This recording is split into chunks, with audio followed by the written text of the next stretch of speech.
Hello, hello, and welcome back to another episode of Secrets of a Bridal Seamstress. Today, you are in for a treat because I just had a jam-packed conversation with Bianca Trevino. She is the mastermind behind the WED strategy. So if you don't follow her on Instagram yet, do yourself a favor and go check out her feed and follow along for all the tips, because I know that I'm definitely bookmarking the tips that she shares. And in today's episode, she's giving us really applicable tips for our marketing. You're just going to fall in love with her and you're going to want to write all this down. She's also joining our membership in the month of September with an in-depth Q&A so we can really fine tune our marketing as we prep for, well, it's kind of hard to imagine that the season is actually winding down because I know a lot of you are still in the thick of it. But as we wind down 2023 and we think of how we want to switch things up for 2024, she's going to help our members make a game plan. So if you're interested in that, you can head to secretsofbridalseamstresspodcast.com/membership to learn more about joining our community and get to know Bianca a little bit more in this upcoming training. So tune in, take notes, and good luck with your amazing new marketing skills you're going to get from this. All right, Bianca, thank you so much for being here today. I am really excited to hear how to up our marketing and just be the best in our area, because I'm feeling like the hot phrase now is the wedding gap that I keep hearing about. And so I may want to tap into that topic a little bit, but your strategy tips are really going to be helpful for our listeners. So thank you so much for being here. Yes, I'm super excited. I could chat about marketing all day, so I'm excited. That's what we love to hear. So for our listeners who don't know what the WED strategy is, how about you explain what that is and how you even got into the industry of serving other vendors? Absolutely. So the WED strategy is, I'm a business coach for wedding professionals. I am a full-time wedding planner, and I have my wedding business that I've had for about, 5 years now, which is crazy. And so, wow. So you started that, sorry to interrupt, right before the pandemic. Yeah. Oh my goodness. Okay. Yeah. So, I got into the industry in 2017, but then didn't really fully dive into being a wedding planner and starting my own business until 2019. And it was it was October 2019. So yes, my first 6 months, I got thrown into the pandemic. And so I do say that I feel like businesses that are wedding business, definitely all businesses, but wedding professionals that got through the pandemic should almost have an extra certification or badge of honor, because it was crazy. And I was in groups and I myself was about 6 months in my business, but I was in groups with people all over the country. And there was people in there that were I've been in the industry for 15 years and we've never seen something like this. And I'm wow, okay. Yeah. So that was kind of, obviously still scary, but somewhat comforting of just being okay, we're truly all just figuring this out together. And having to think outside the box, in whole new ways. Yeah. So that was the start of your wedding planning business. Yes. Okay. Yeah. So I got excited and interrupted. Sorry. No, that's fine. Yeah. It's a part of my story and I'm sure other people's too. So yeah, that's, and then in 2021, I started the WED strategy, and it honestly started as me teaching how to use Instagram specifically, because I had so many of my peers telling me that they hated Instagram and they're your Instagram is so good, I don't understand. And I would tell them how I would get almost all my leads through Instagram, and they're how? And so, and also I used to work in a bridal dress shop. And so selling wedding gowns, I saw that too. So I was very much it just came very natural to me and made a lot of sense to me of marketing and speaking to potential clients through Instagram. So that is how WED strategy started. And then it has just evolved, and me finding a true love of just mentoring others and being that person to give you kind of the tough love, but giving an outsider perspective to your business of okay, here's what I'm hearing that's working and not working. So all of that to say, in summarization, I identify as a business coach for wedding professionals, specifically helping you with marketing, sales, and your client experience, all of that. Yeah, with a lot of experience under your belt. Because before we hit record, we were talking about how you serve couples as a wedding planner and have all of, you kind of see all the nooks and crannies of wedding planning, of like the good and bad wedding vendors, I guess, of your area, who's on your like do not call list. And then also seeing like what their expectations are, and then the expectations of vendors as you work with them. So you really have like both sides that you're observing, and you're able to bring that to the table as a coach. So that's awesome. Yeah, and absolutely. okay, the fact that you sold wedding dresses, that adds an extra notch under your belt. So that's a whole new category, right? Shopping brides. So Absolutely. Yeah. you got skills. I definitely learned a lot there about the industry in general, and just getting to hear uncandidly how brides think and how they're influenced. And yeah, I definitely think a lot of that has stayed with me, of being a wedding planner and helping, knowing like, I mean, it's just directly translated into so many things in my business. Yeah. So I'm grateful. So let's actually tap into that real quick, of how brides think, because our listeners work with brides every day, so we could always use a few more tips on how to get into the minds of our clients. So lean into that a little bit for us. Yeah, and I honestly would encourage like your audience, since it's majority bridal seamstresses, like to try and partner with wedding dress shops. And even if it's the sense, maybe it's not like you're their in-house seamstress or something like that, but even being there to be like, hey, could I join when your brides pick up their dresses? Because it's just insightful to be a fly on the wall, so to speak, because they're in an area where like their guard is down. So they're speaking unfiltered and candidly. Yeah. And so, yeah, I mean, just hearing about like the thoughts that go through their heads, like I would hear people say like, oh, I was going to do XYZ for my wedding, like something designer color wise, but then they're leaning into another dress and they would be like, but if I pick this dress, I have to totally change it. And it's like, no, not necessarily. Like, it was just interesting to hear how they think, or like hear the things that their friends and family would say. Like, you would be surprised how often people would just say like, well, sometimes they would just be not nice. And I'm like, why do you bring these people? I know. That happens also in their fittings, so don't worry. Oh, I'm sure. Yes, we see that too. I totally see that, because they're talking about how it fits them or doesn't fit them, or doesn't flatter them, and how they look. And you should have. What are you going to do about your back rolls? I'm like, oh my gosh. Yeah. It's truly shocking. I always joke in general about the wedding industry, but also specifically like being the bridal shop, like that I want to create an anonymous book that's just like, can't make this ish up. Like some of the stuff I see and hear, I'm just like, what? Like, people do crazy. But yes, I can see that. Aside from all of that, getting on a little off, but about like knowing how brides think and what they think, it's just interesting to hear that and have that insight of like, okay, this is actually what they're worried about. This is actually what comes to their mind, or this is the misinformation they're getting. Yes, that's the expectation that's totally not realistic that they're coming to fittings with. Yeah. And so like, you would be surprised how often people didn't understand that they still needed to get alterations. Like at the end, like say they said yes, and we're selling the dress and we're taking their measurements of like bust, waist, and hip.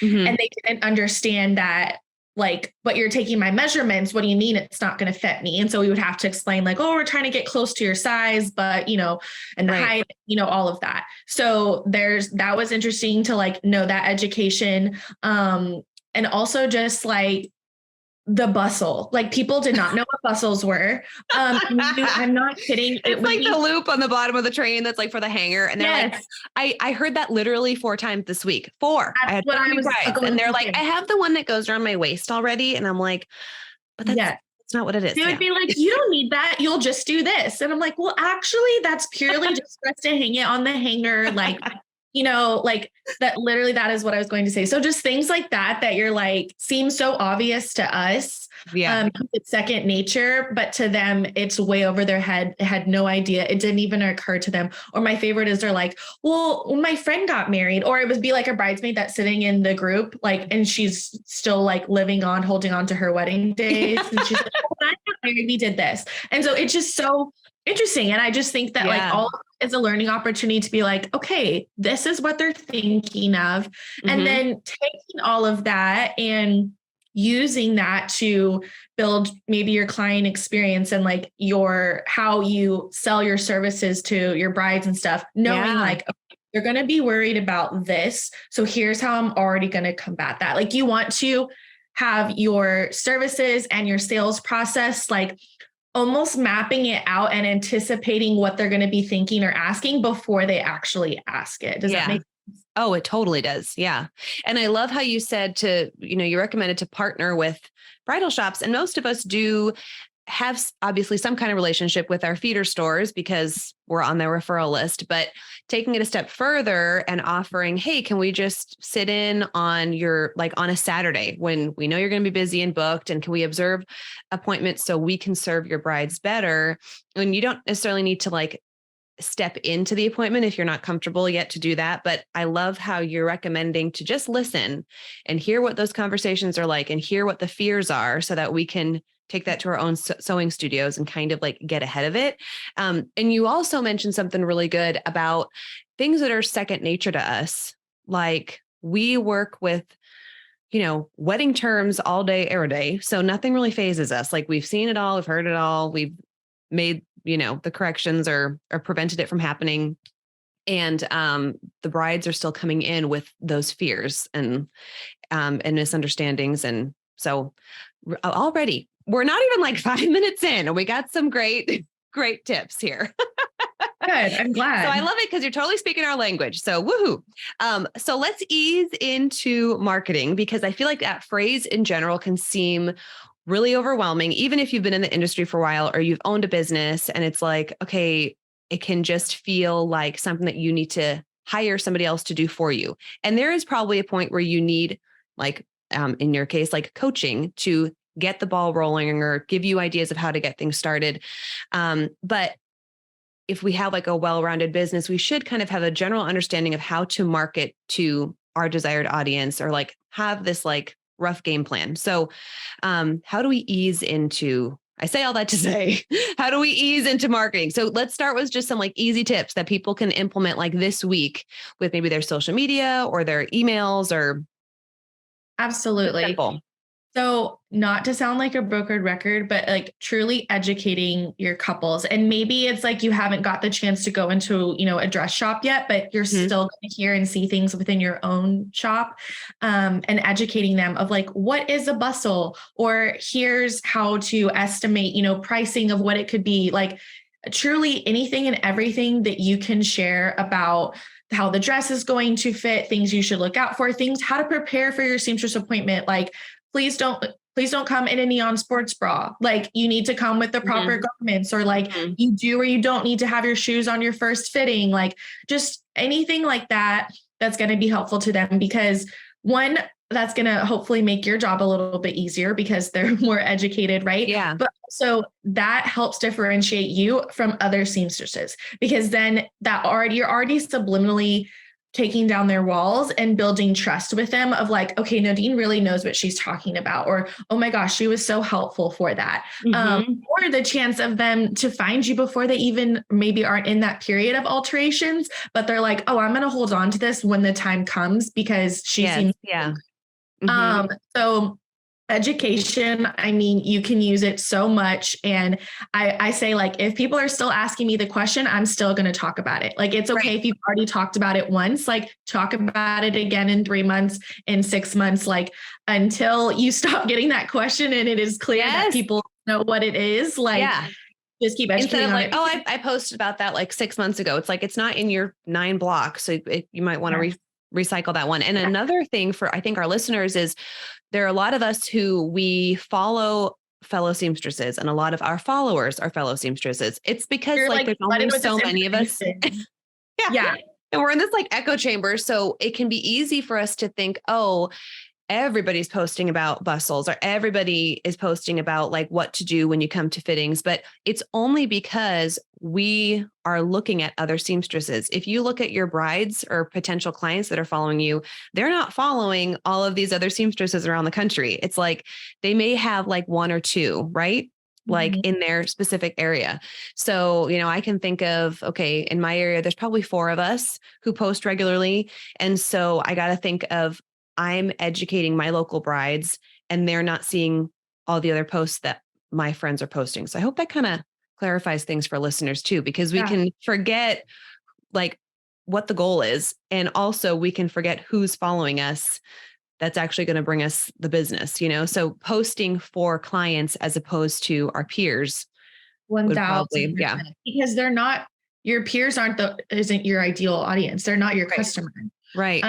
Or if you're like, people get embarrassed, like what their friends and family are going to think. I'm like, they're not your customer. They don't pay your bills, Yeah. And so I'm so glad you said that. It's very true. And it's kind of funny when I hear people say like, oh, I hate Instagram, I hate social media. I feel like nobody sees my posts. But then in the same conversation, they're like, I already talked about that. I'm like, well, if you think people aren't seeing your posts, then what does it matter? Like, because it's like you have like 500 followers, but only like a handful of that is seeing your post. So that means you can talk about it again in a couple weeks or a couple months. And people are constantly getting engaged. And so you are always going to have new followers or, people trickle out and trickle in. So absolutely keep talking about it. If it's still helpful information, you're still getting the question, educate them. That's how you differentiate yourself from your competition. And also, something that's easy to implement is using your local features to your advantage, like trying to partner with bridal stores that are in your area and tagging them, because then hopefully they'll share that you tagged them. Or when you're on social media, like put your location of the city that you're in, because all of that communicates on the back end for people to find you. Because seamstress is like, it's all your business is local, right? Like you don't really have people flying in from another state for your services. So it doesn't benefit you if somebody from across the country follows you or something like that. Like you want to market to people close to you. So anything that's going to show that local bit, ask your couples for their wedding photos back, follow up with them. Like you're asking for their wedding date, I'm sure, because you need to know when the dress needs to be ready by, right? And so follow up with them for review and or their wedding photos, and then share that and share it when they're standing in front of this beautiful, like stained glass window that everybody knows is at this mansion, right? Like something it's out that people are like, oh, that's my venue. I'm getting married there. Oh, she helped that bride. Like it just like it grabs their attention because you're getting something that's personal to them. And so it grabs their attention, and then they go down a rabbit hole of, oh my gosh, her Instagram or like her tips are so helpful. We are just within our Secrets of a Bridal Seamstress membership, we're kind of wrapping up an Instagram challenge. That's been really fun. Like we've had like specific prompts to follow and actually be accountable to each other for like posting the darn thing. You know what I'm saying? Like just getting it on our feed. And one great thing that a lot of people have been implementing is commenting on, it's not just about what you post, right? It's about how you interact with other local vendors. So it's like you're following these other vendors and then commenting on their posts, even if you're not part of that wedding. But like you mentioned, these couples are like searching their dream vendors, and then they're seeing, oh, so-and-so bridal alterations. They commented, who's this? So it's beyond just the post. So I love how you're also talking about really. Absolutely do that. And comment on your past couples. Like when they post their wedding photos, being like, oh my gosh, you look amazing, blah, blah, blah, because all of their friends and family are looking at that. And they're going to be like, yeah, she looked dang good in her dress. She did that dress. Like, okay. So yes, absolutely comment. Like not only are you hopefully making a genuine relationship with that person, but then you're exposing yourself to their audience. Yeah. It goes so much deeper than just the pictures that you decide to post or what you tag in your photos, but always bring it back to who's local, like who are you actually serving in your area, as opposed to, because I'm sure you follow a bunch of wedding planners, right? Like all around the world, or it's like, it can be so easy to be like, oh, are they judging me maybe for posting the same tips? But no, because you're serving a completely different audience. Whenever I think everybody goes through those lulls, because even sometimes I go through that with design, I feel like I'm seeing this everywhere. And so, everyone goes through that. Don't feel bad, but maybe that's a sign for you that you need to take a break from social media for a few days and just have a fresh perspective. So then you'll start to kind of like almost, detox and reset your mind, and then being like, okay, this is actually a genuine idea that I had, or this is like something, then you almost feel like that reassurance of like, no, this is something good to post. I'm not just thinking about it because I saw X, Y, and Z. Like it's definitely acceptable and okay that every once in a while you need to take a break from those circles of Facebook groups that with our peers or social media or something like that, and just give yourself a break so your mind can be like cleansed. Yeah, I love that too. Okay, we're talking a lot about Instagram. Is that just kind of like the place to market, or are there other ways that we can market to our local audience that we can start this week? Like, I don't even know if email marketing is a thing. I know that I have all my email addresses for like potential clients for the whole year, and even, moving into 2024. But I'm like, at that point, they're mostly already working with me. So how do we think outside the box of Instagram when it comes to marketing in 2023? I mean, yes, Instagram is a big free platform for you to use, but no, it's not the only one. And it is going to be a little bit different for everybody. I definitely encourage you to ask your inquiries and your booked brides, like, where did you find me from? Because you might be surprised that That's they a really say, good like, point. that it was from a vendor or was from Instagram or like a Facebook group or something like that. So I think like the more times your name, your business name and face is seen, the better. Because when they start seeing you in multiple places, they're like, oh, I've heard of her before. Oh, yes, I remember this. So go ahead and like cast that net. Now, I definitely know that it's overwhelming to like try and post every day on all these platforms. Like, don't do that, that's not attainable for anyone. But at least that your name and about your business is out there, and then focusing on like one form of social media. But you have to know and think about where your ideal client finds you. So like, I've had some people say that they love Facebook and that Facebook's great for them. I've had other people say like, no, I get people who don't have the budget from Facebook. Like, it's going to be different in your market. And so you need to honestly kind of test it out. And I know people are like, just tell me what to do. Like, I don't want to test it out, but I just want quick tips. Yeah. Every city is different. Every market's different. Your ideal client may be different. Like, I mean, there's going to be some seamstresses that are strictly alterations, or maybe they do everything under the sun. And there's some that are strictly bridal. There's some that are like, I'll make a custom gown for you. Right. So it's like, you are going to be in different demographics, different price points. And so all those people, unfortunately, are going to shop in different places. But I do harp on Instagram a lot because it's free. Yeah, exactly. As much as people are like, oh, Instagram's frustrating. It's like, well, it doesn't cost you anything. I'll tell you what, like, I paid for the knot and wedding wire, and those don't bring me nearly as many as Instagram does. That's for free. And there's just so many benefits to social media that we, just touched on, like the relationships and the geolocation and all of that stuff.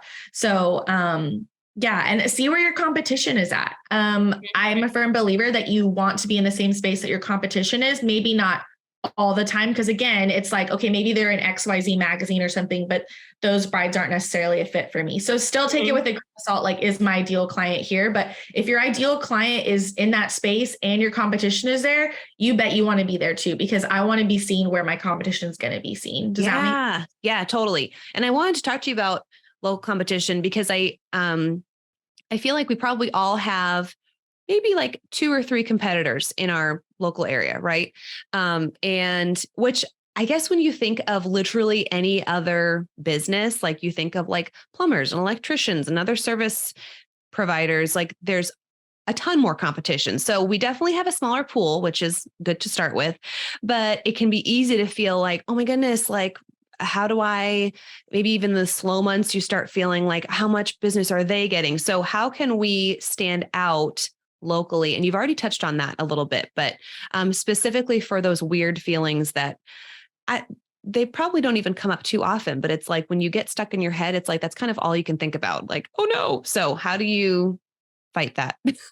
Yeah, it's natural. I think that everybody kind of goes through that, especially when we're having slower seasons and that internal panic happens, right? Anytime you have like a negative, it's honestly a lot of mindset stuff. When you've got that negative bit, question yourself of like, okay, where's the evidence in this? Like, if you're like, oh my gosh, nobody likes my work, or like, I'm too expensive. Like, well, people have told you you're too expensive. Like, look at your past clients. Like, clearly you do have good work. It's like when you start to have those negative thoughts, you replace it with a positive one and looking at like, okay, where's the logical evidence here? Yep. Yeah. I was actually sharing the other day about like using data within your business to like give you rational answers and like rational decisions, excuse me, because then it's easy to say like, to look back on that evidence of like, okay, well, where's the proof of this? Is this just like my negativity and like my anxiety? Is this just my hormones? Like, let's get rid of it. My hormones, my imposter syndrome, like whatever it is, a multitude of things, of seeing like, where is that? You do, just like you said, like there's other industries where there's competition, right? You want some sort of competition, because if you were the only person that was doing your thing, like it's when there's other people that's there that exist, then that means there's a for it. So it's a good. Yeah. And I think too, like we all have preferences. Like I have my preferred client, my preferred work. And I'm thinking of like, I think there are like 3 others in my area, and there's like, they all have very specific niches. Like they they want to work on specific things, or they want to have, one woman is like close to retirement. And so I know the kind of work that she wants to take in. She's like, I'm on my way out, and then like, you're also drawing a specific client just with your own personality, like without necessarily trying. So it's like, the more that you put yourself out there, your bride is going to find you, and they're going to want to contact you for a reason. So it's like, maybe even having like a wall of, like you said, your data, and then also like truthful statements about my business. You know what I mean? On your weird days. Anytime you start to kind of like panic, get that feeling, like go look at your numbers, go look at like, okay, is there something that's truly going on here? Or is it just kind of like a seasonality? Is it kind of just a fluke? Like I haven't changed anything. What I was doing was still working, or whatever it may be. But then you get to see that hard black and white evidence and kind of, like talk yourself down from it. And I love that you said, we all have different ideal clients. Like, yes, absolutely. And so sometimes it's like, you can see your competition and they seem like they're so booked and busy. You do not know if they're like if that business happened months ago and they're just now sharing it. Like, you don't know that. Or maybe, that's a really good point. Yes. Maybe reminding yourself of like, oh my gosh, they have a wedding. They, had a wedding this weekend and I didn't. It's like, oh, but you purposely blocked off that date because you wanted to give yourself some vacation time or whatever. Like, it's right. Everybody's just priorities are different. Like that one woman's retiring. Some people have families. Like it's all different. And so it's like, it's a difference between being aware of your competition, but then focusing on, okay, but let me get back to what do I truly want out of my business? What type of couples do I truly want to work with? Am I still going in the direction and being intentional about my decisions to reach that long-term direction? Yes. Okay, then I'm doing good. Like I'll just go have a glass of wine and tomorrow I'll feel better or whatever. It's kind of like that, like, okay, you got to stay in your own lane. You know what I mean? And it kind of circles back to that. And I think that you and I were DMing about this, about when people, announce that they're booked. And I hear this a lot from seamstresses. I get these messages from seamstresses that are like, my competitors are announcing that they're booked and I don't know what I'm doing wrong because I'm not everyone. That is it. Because it's like, okay, well, one of my girlfriends on the East Coast, I know she just takes 4 brides a month. And I'm like, that seems super low. But so she has like a very low threshold to when she's exactly. Yeah. So it's like when we just see like a general announcement like that, or I've reached my financial goals. Okay. We don't know what those, when people are making vague announcements or like celebrations or whatever, or they're probably, making those announcements, especially about their bookings for clients, but their peers can see it and be like, okay, that's when the insecurities start, but we just don't know what that means. And it's most likely something very different than what it would mean to us, Yeah, there's truly so many factors of like what somebody defines as booked, and it could be that financial. It could be like, okay, I've already hit my mark. I'm good with that. Or it could be like an X amount of clients that they want to do. It could be, who knows, maybe they're like, I'm going to take off all of summer. Like I'm not going to work those months. So those 2-3 months that they take off and they don't accept clients, then they're going to get booked faster because they're only booking, the remaining 9 months out of the year or whatever. Right. So absolutely. And that's again where it's like being aware of things. And hey, I've even had before where like we share our availability for, months that are slow and we're trying to get things booked. And then I had another planner being like, oh, I'm actually booked for November. And she saw that I still had dates open. She's like, I'm going to send you my November ones now. So lean on that, like with your other friends, when you see, I do definitely encourage to talk to your other seamstresses and like befriend them. There's so many things, so many benefits to that. But I mean, that could be something of somebody saying they're booked and just being like, oh, I love that for you. Like if there's anything I can take off your plate, like I still have openings this year. Like if you're still that's not the time to hold on to your pride and be like, I'm booked too. Like, no, like, cause who are you trying to impress? You know what I mean? They're not in your bank account. They're not paying your mortgage. You're not reaching out to them and being like, hey, can you send me business? Like it's different that they just said they're booked and you're like, hey, if you're still getting increased, I actually have a few openings. Like, and feel free to like be kind of specific about it. Like if you're like, hey, if you have anyone with like a short time frame, I'd love to help them or whatever it may be, like speak into your specific, like you were mentioning earlier, what makes you different. Like I know there were some seamstresses that being in the dress shop, we would kind of know who to send them to based off of maybe the difficulty of the dress. How many customizations did they need? Was it a pretty simple, or was it like she wants to add sleeves and she wants to do all this stuff? Just a short time frame. What's her budget? Like, right. So it's good for you to make it known what you prefer and what you specialize in. Obviously, like in a kind way. We don't want to make anybody feel bad for their decisions or their preferences, but that's when you're able to like lean on, okay, this person isn't necessarily the best fit for me. And maybe you're okay with bookings right now that you can send them to a friend. But all of that to say, yes, lean in and be vocal about your specialties, what makes you different. I mean, that's what differentiates you. And that's what helps people buy into you. That's really, really helpful. Like a lot of things I'm like, ooh, that could be the audio clip. Ooh, that could be what that we share.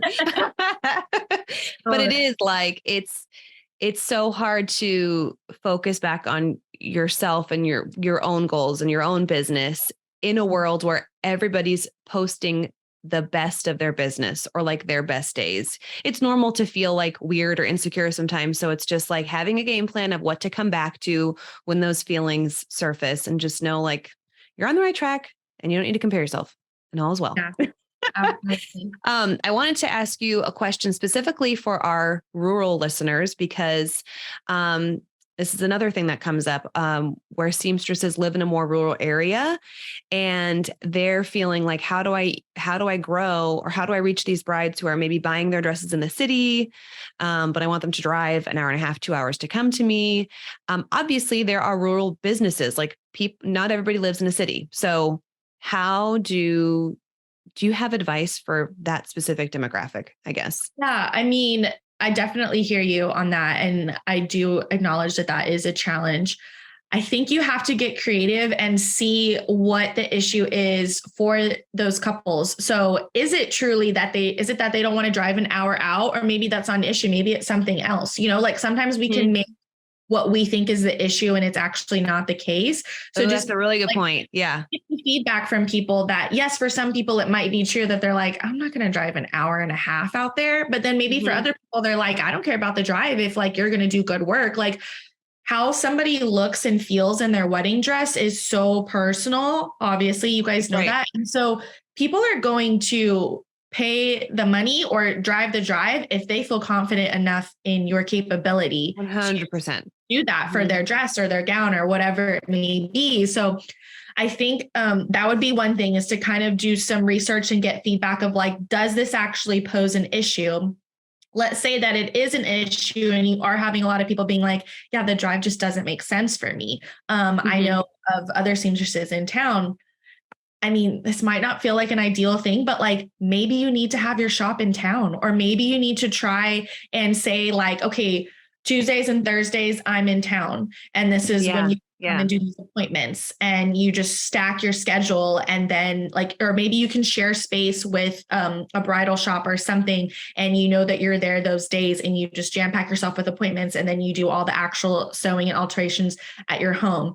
Saying that, you know, that if that truly is an issue, I mean, lean in on those partnerships and try and get around of like, almost as if like the drive isn't an issue. Like you have to be so confident in your craft. And this is with any vendor, like you have to be so confident in your craft and your skill that you bring clients that you think of it as like, I would almost be doing them a disservice if I didn't offer my service. You know, like it's like, you have to be so confident of like, oh, I can make her dress look beautiful, or like, I know this is a difficult alteration, like I can do that. And it's like, if you sell yourself on that, and instead of focusing on, but I know there's a drive, and if you don't want to drive, I can come, you know, it's like, sometimes you're putting issues or worries in their mind that weren't even necessarily there. If you're focusing that's really on good. What you can do for them and how you're going to make their experience and their wedding day that much better, they're already sold on that they don't mind that there's a drive.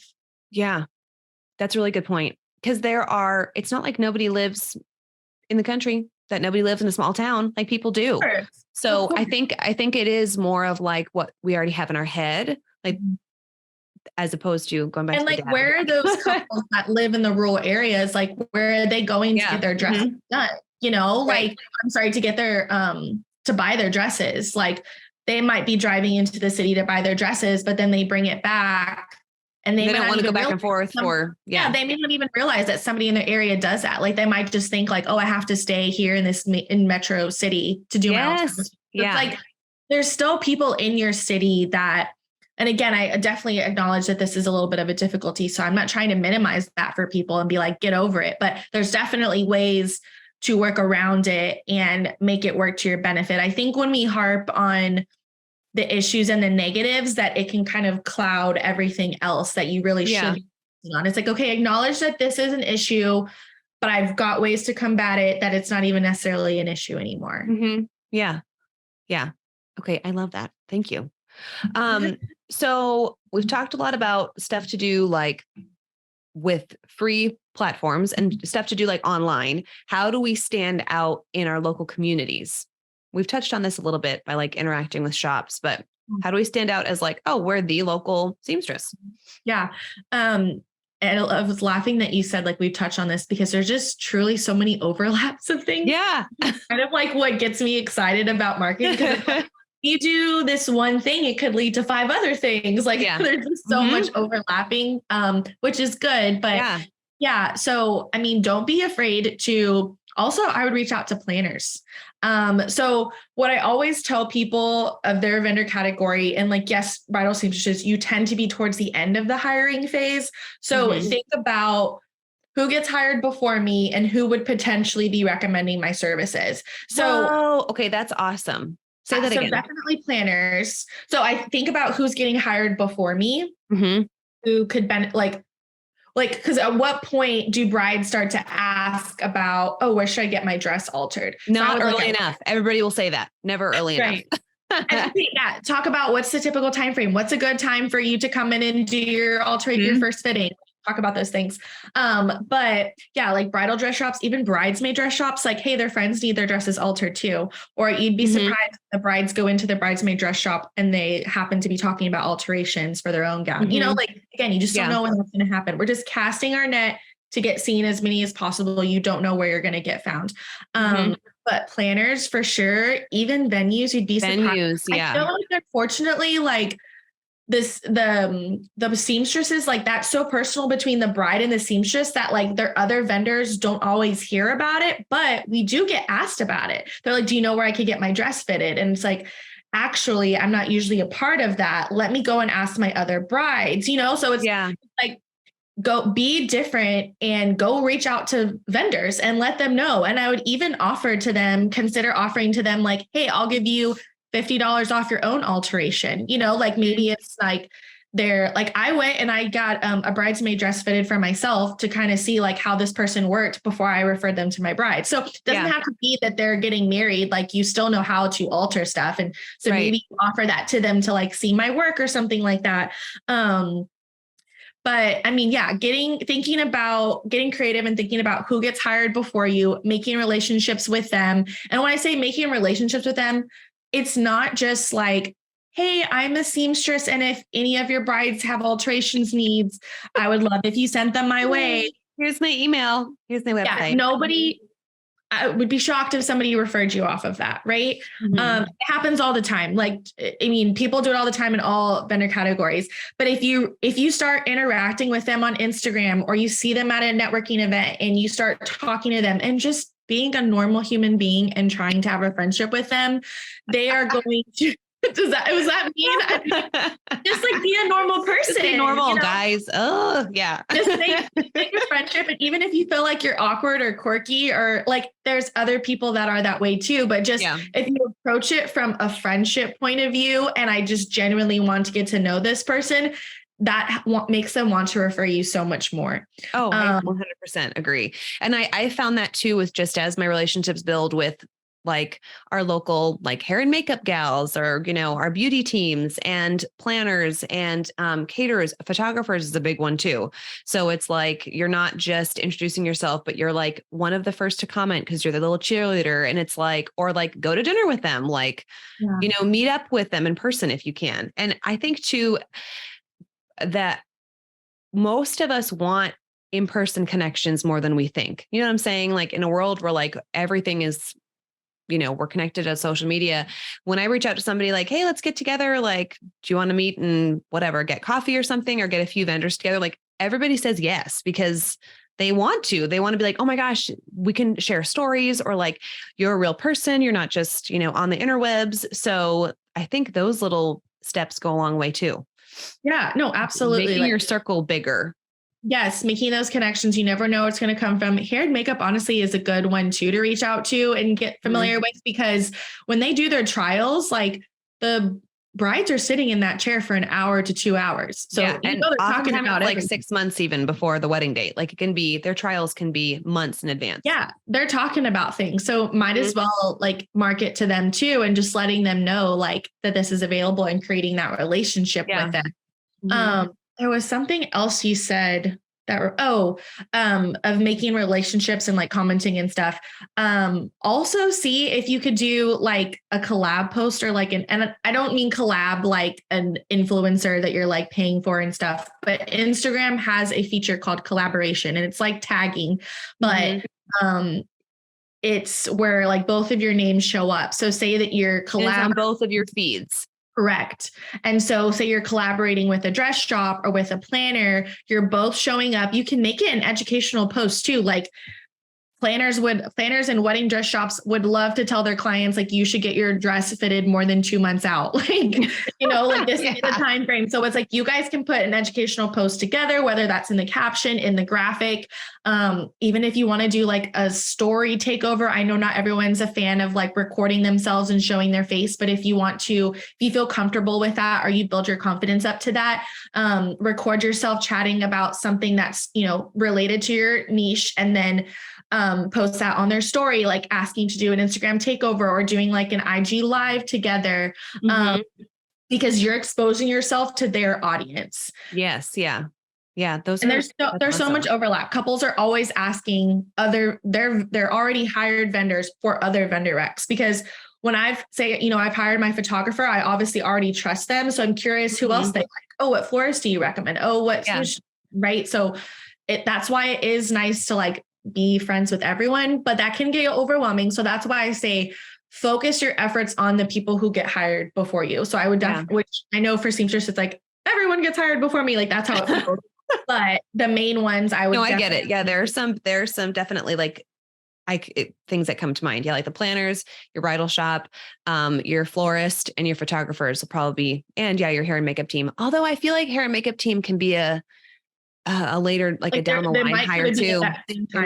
Yeah. Cause I feel like I'm recommending, beauty teams. So, but, that's great. You can tell them that too. You could be like, when people come to my shop, they ask for this. So I would love to be able to recommend you. They ask for hair and makeup. I would love to be able to recommend you. Yeah. Yeah. And if you have a professional space that allows room for like brochures or cards or like photo setup. Like there's a local baker. She's going to have a little, she's bringing in a cute little setup in my shop next month with like she's newer to the area. So I'm like, oh yeah, let's help promote this thing.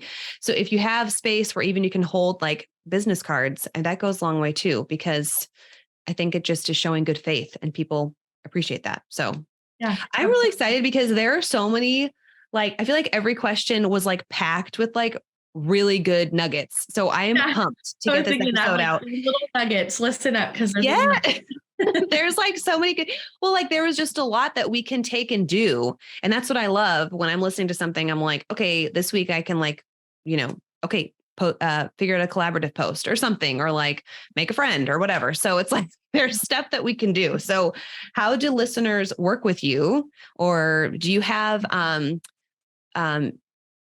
like specific times where people have to like register to work with you, or do you constantly have new openings? Yeah. So I essentially always have some sort of opening or offering to assist. So I do have a few courses, like one about Instagram specifically, one about like how to use Instagram for your wedding business, another one is like awesome. Start your business with like different marketing things and stuff like that. Some of what we talked about today. So you guys got really good content. But I do have some courses, and then I do have like coaching that's always available, strategy sessions. So I do think that there's different phases of when people need help in their business or just need like a little bit of a push to like get through that rough patch of this new season that you're in. And so I do always have like some sort of offering available, but all of that can be found. Everything is the WED strategy. So the website is that, my Instagram is that. Come on over and send me a DM or send me an email. I love to hear like how, we read the internet, such a cool thing, like how new people find me and tell me something that you learned that was helpful. So I know to keep sharing it with people, but yeah, everything is the WED strategy. Okay. And your Instagram is awesome. There are many things that I bookmark because I'm like, ooh, gonna keep that. Ooh, gonna keep that. Like, it's great. So thank you. I love that. Yeah. And it's a prime example of things that I'm like, I feel like this is obvious. Like, don't people know this? And then I hear things like that. So it's like, come on. It's like I'm a prime example. It's like, sometimes you get in your head, you're like, I feel like people already know this. And then somebody that's like, this is so helpful. And I'm like, okay, right. Cool. Yeah. We'll keep doing what you're doing and we'll get this information out. So yeah, you'd just be a great resource for listeners to work with. So thank you so much for your time. I appreciate it.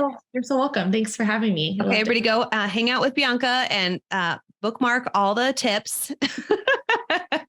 All right. Thanks, Bianca.